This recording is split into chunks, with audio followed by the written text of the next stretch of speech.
Today we're going to be talking about the life cycle of a frog. So I know in class we've been learning about organisms and their environment and the different effects that factors have on those organisms. But today we're actually going to take a closer look at just the frog and the different life cycle changes that it goes through. And also we're going to talk about during these changes, I want you to try to notice the resemblance between the immature stage, which would be the eggs or the tadpole, into the adult form. So kind of notice how the body starts to change and how it looks. Does it look the same or does it look different as the adult? So our objective is going to be that you should be able to label the life cycle of a frog on a diagram after viewing the podcast with correct identification of the 4 steps. So everyone should have out their worksheet that I gave to you in class today, and this is what you're going to label and turn in to me tomorrow.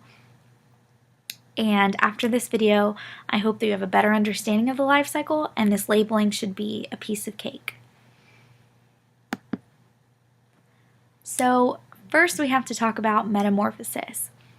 So metamorphosis is the changes that a frog goes through during its life cycle.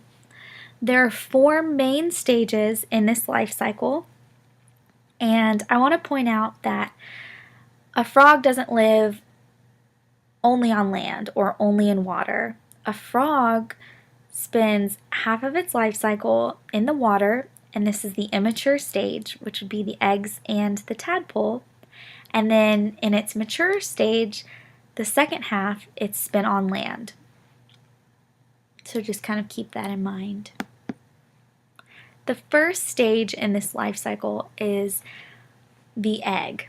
So the mother frog would lay many eggs, not just one.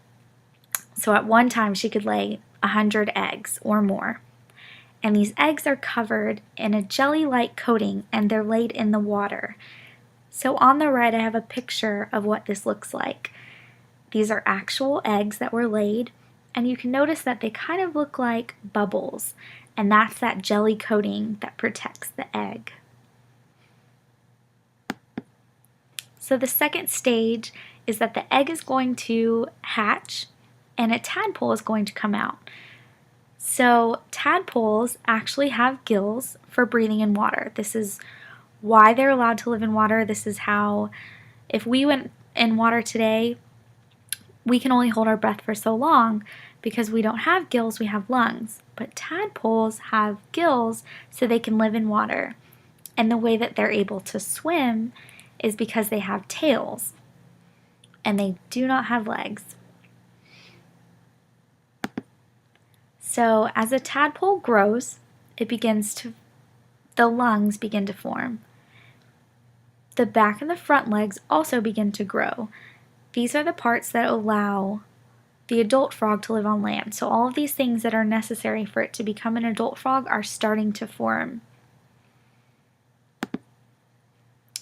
The next stage is a froglet. So the tadpole will become a froglet, and now, because it was starting to form those lungs and legs, it can breathe in air and oxygen and use that lungs to live on land. So remember when we were talking about the immature stage, that were the 2 previous steps that we talked about. This, when he becomes a froglet, is the second half of his life where he's spending it on land, and that's due to the fact that he has lungs. And then the final stage is the adult frog. So once the lungs have fully formed and begin to work, the gills and tail will completely disappear. The tail will actually be absorbed back into the body, which is kind of cool. And all of these things are why a frog, the adult frog, is ready to live on land. So it has its fully developed lungs, and it has legs and arms, and no tail, no gills. So I'm going to show you a short video clip, and it's just an animation of the life cycle steps that we just talked about. So I just want you to pay attention, and then at the end of the video we'll kind of sum up what you saw.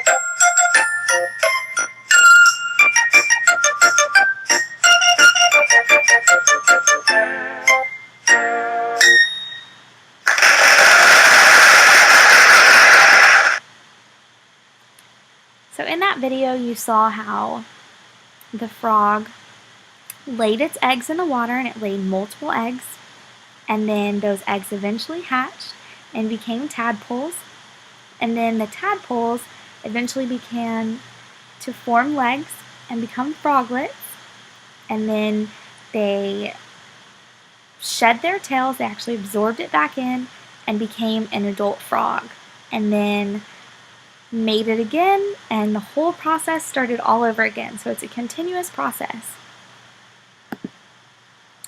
This is the diagram that you have in front of you in your worksheet. The only difference is that you're going to be filling in these blanks. So I want you to pay extra attention to how I'm going to go over this, because you're going to have to do this by yourself and fill in your worksheet and turn it in to me tomorrow in class.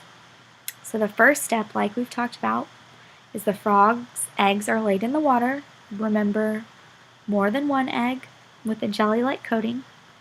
So then the second stage is the tadpoles. They swim in the water and breathe using their gills. Remember, they have gills and a tail. So then the tadpole actually begins to change and develop legs. And then it goes and becomes a froglet at around 2 to 4 months old.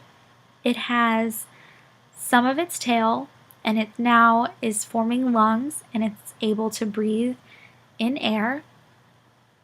And then the last and final stage is the adult frog, and it's when the tail is reabsorbed into the body and the lungs are fully matured so that this adult frog is able to live on land. This is what your worksheet should look like, and I'm going to play a short nursery rhyme to kind of get your frog juices flowing, your brain flowing, and so you can kind of fill in your worksheet as we go right now. Five little speckled frogs sat on a great big log, eating the most delicious bugs. Yum, yum. One jumped into the pool where it was nice and cool. Now there are 4 speckled frogs. Glug, glug. These are the teaks that were used. We talked about the life cycle of a frog, and we also talked about the ways that a frog changes and how it resembles the final product. And then lastly, this is my works cited for all of the pictures and information that I found for y'all. And I expect to have y'all turn in your worksheets to me tomorrow. If you have any questions, feel free to email me. Thank you, guys.